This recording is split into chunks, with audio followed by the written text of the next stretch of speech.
segala nikmat-nikmat yang selalu diberikan kepada kita, terutama nikmat iman dan Islam. Seterusnya nikmat kesehatan dan kesempatan untuk datang mengunjungi masjid Allah yang mulia ini, yang Masjid Al-Muhajirin Komplek Mulia Masjid, dalam rangka melaksanakan salah satu kewajiban kita selaku umat yang beriman yang melaksanakan sholat Jumat.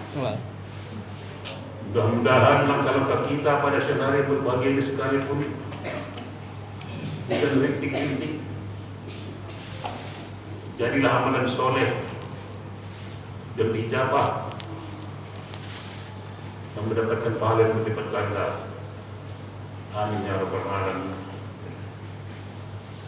Dan seterusnya salat dan salam atas baginda Rasulullah bin Manki dan Muhammad sallallahu alaihi wasallam. Allahumma shalli ala Muhammad wa ala ali Muhammad. Dengan banyaknya kita mengucapkan salawat terhadap beliau, insyaallah termasuk kita di antara umatnya akan mendapat syafaat yang bermasal kelak. Amin ya rabbal alamin. Bapak-bapak, saudara-saudara, anak kami remaja sidang Jumat rahimahumullah. Adapun makalah atau sebagai judul yang akan saya sampaikan pada kesempatan yang sekarang ini ialah keutamaan Islam. Sekali lagi judulnya ialah keutamaan agama Islam.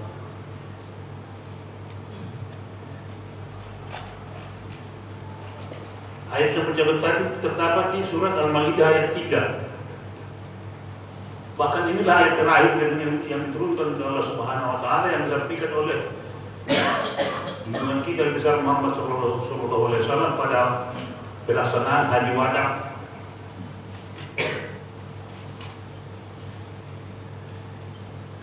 Untuk jelasnya saya bacakan kembali. A'udzubillahi minasyaitonir rajim.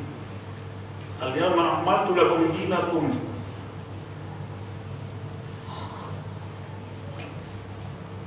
Al-yawma akmaltu lakum dinakum.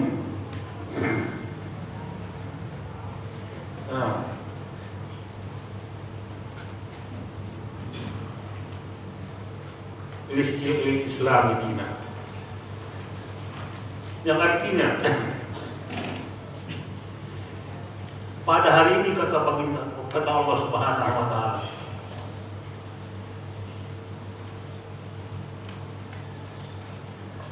aku cukupkan nikmatku padamu, aku sempurnakan agama bagimu,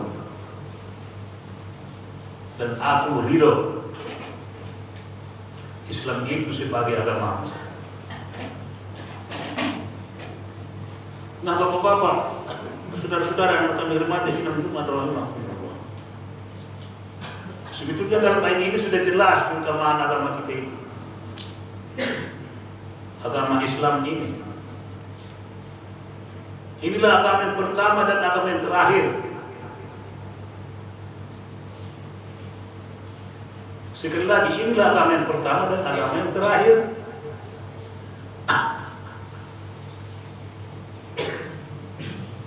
Bahkan waktu penciptaan manusia pertama yakni Nabi Adam alaihissalam,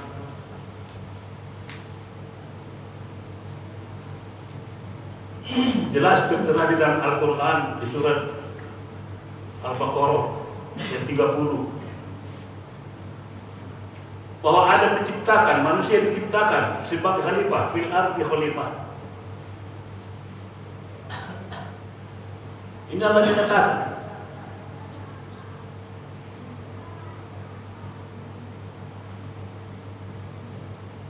Jadi kalau sudah demikian, bapak-bapak, saudara-saudara, anak kami remaja sidang Jumat rahimahumullah, bahwa kita manusia ini diciptakan untuk sebagai khalifah, sebagai pimpinan di atas dunia ini.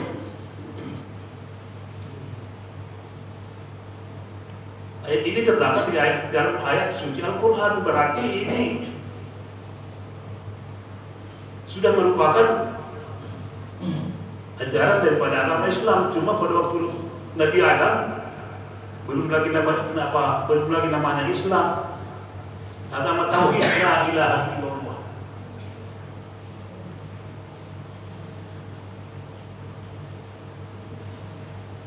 Jelas sekali. Islam agama yang pertama. Bahkan yang terakhir pun agama Islam yang diturunkan melalui Nabi kita Muhammad SAW.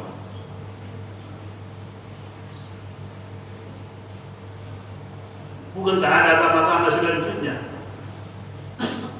Dicoba orang untuk menciptakan agama-agama baru dan munculan agama-agama. Agama Hindu, Katolik, Protestan, Yahudi, Nasrani,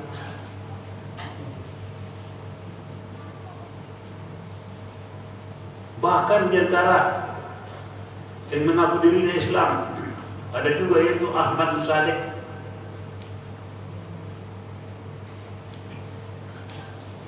Dia nyatakannya sendiri juga adalah Nabi. Masih jelas saya ingat itu waktu di kampung saya dulu, itu namanya agamanya itu dibilang juga Andaroh. Kalau ada yang seumur dengan saya di sini, nabinya Ahmad Sadek.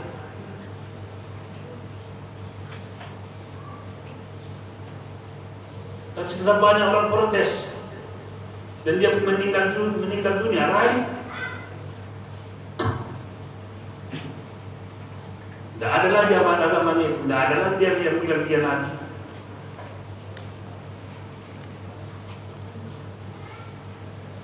Bahkan dari mereka saudara-saudara kita yang berseberangan dengan kita, dari agama Nasrani misalnya, timbul pula agama Eden.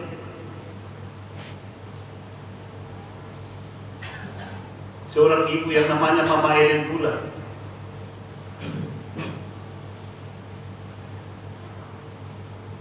Dia adalah katanya tetesan daripada Jibril.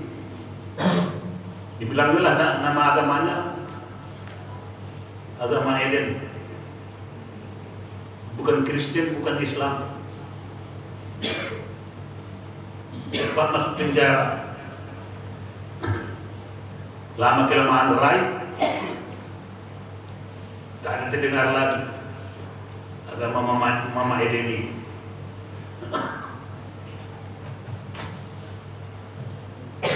Bahkan bapak-bapak, saudara-saudara, anak-anak remaja yang sedang Jumat rahimakumullah, masih segar dalam ingatan saya selaku orang tua. Sudah berumur lebih daripada 80 tahun. Almarhum Soekarno dulu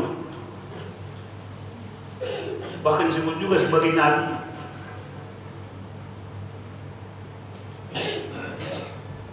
Makanya waktu pemilu dulu pertama diadakan pemilu tahun 1955, tidak ada pemilihan presiden. Yang ada hanya pemilihan wakil-wakil rakyat. Karena almarhum Soekarno sudah dianggap Nabi.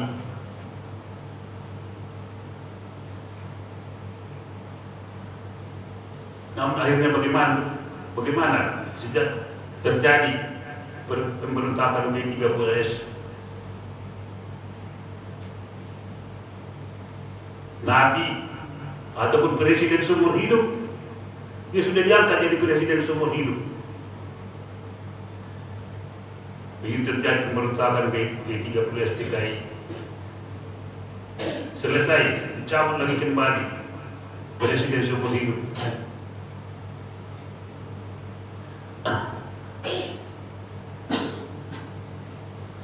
Nah, bapak-bapak, saudara-saudara yang terhormat di sini untuk masuk rumah. Itu yang pertama saya sampaikan. Agama Islam adalah agama pertama dan agama yang terakhir.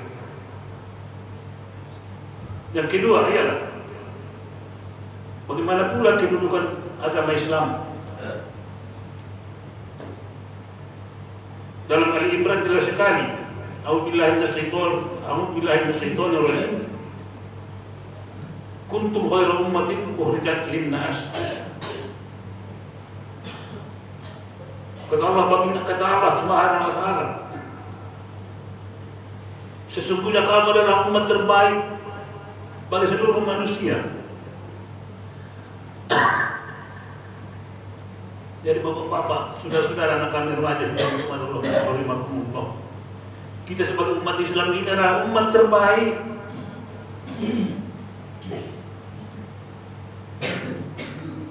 Kalau sudah dinyatakan dalam Al-Quran sebagai umat terbaik, berarti kita juga yang harus memimpin.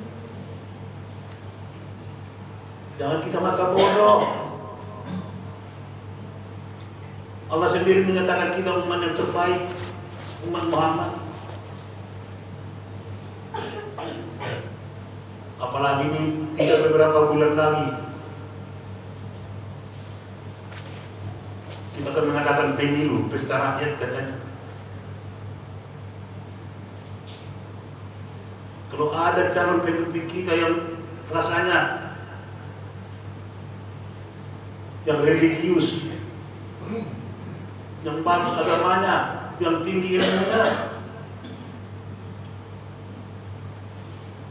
istiqomah, kapan kita cari pemimpin yang lain yang dilakukan?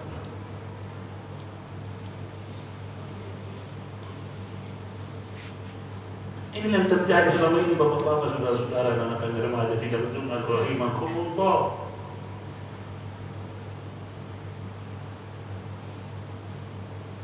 Umat Islam seolah-olah ini tidak bobokan, tidak boleh berpolitik katanya. Apalagi di masjid tidak boleh berpolitik katanya. Ini sebetulnya ajaran siapa? Ajaran Belanda itu, ajaran penjajah itu. Itu dan kadang-kadang sebagian dari kita masih memegang itu, prinsip itu. Islam katanya tidak boleh, agama tidak boleh dibawa-bawa politik. Nah, ikut kita politik ya, kita semakin tercekik. Ini yang terjadi. Tidak boleh politik, katanya tidak boleh politik. Umat Islam jadi bahasa bodoh jadinya. Bahkan banyak di antara kita yang golput. Itu apa ini? Biarlah mereka di situ. Alhasil bagaimana akibatnya? Nah, ikut kita politik, kita semakin tercekik.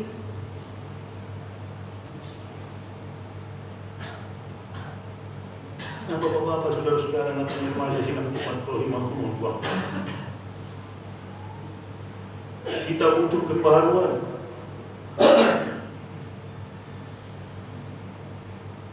Jangan kita dinabobokan. Agama harus lepas dari politik. Sekali lagi,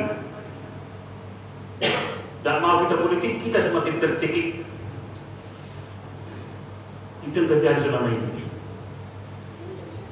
Nah, yang ketiga, bagaimana sejarahnya terjadi negara kita ini, NKRI ini?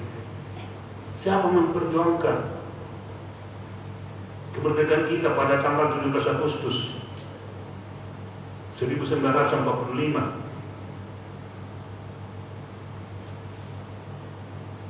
Pada hari ini berketepatan tanggal 17 November, seminggu yang lewat tanggal 10 November.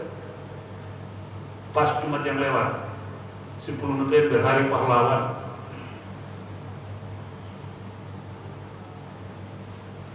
Siapa jadi pahlawan-pahlawan nasional yang memperjuangkan kemerdekaan kita? Umat Islam, para ulama, tokoh-tokoh Islam.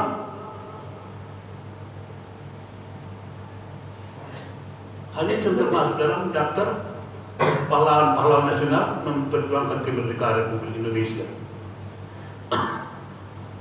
Dijawab pemanya Pangeran Diponegoro, ulama, tokoh Islam.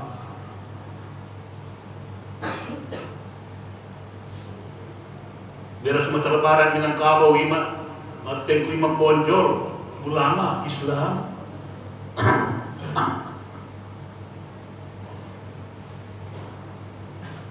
Di Kalimantan, Panglima Antasari, ulama Islam.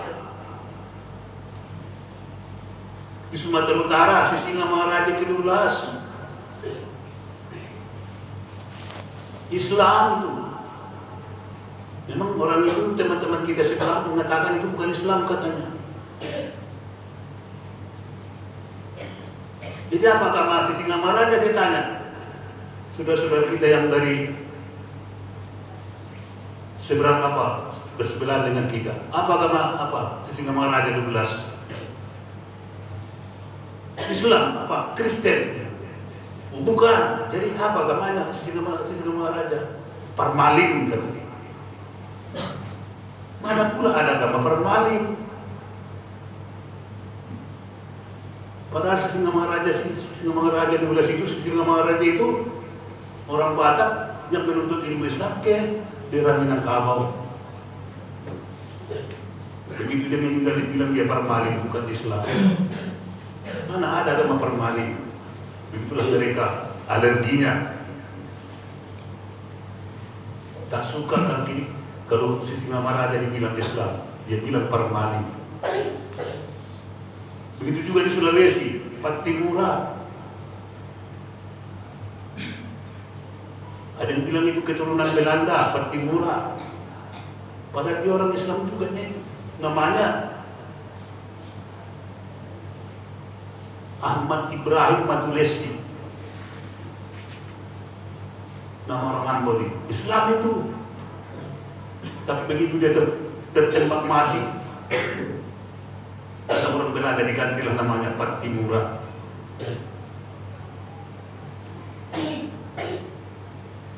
Begitu juga di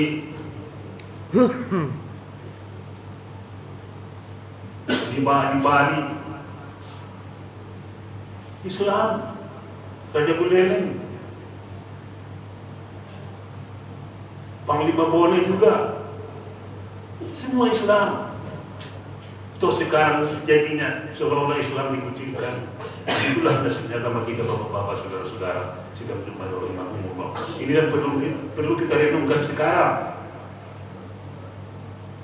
Kenapa kita umat Islam dan berjuang kemerdekaan ini mayoritas lagi penduduknya di negeri ini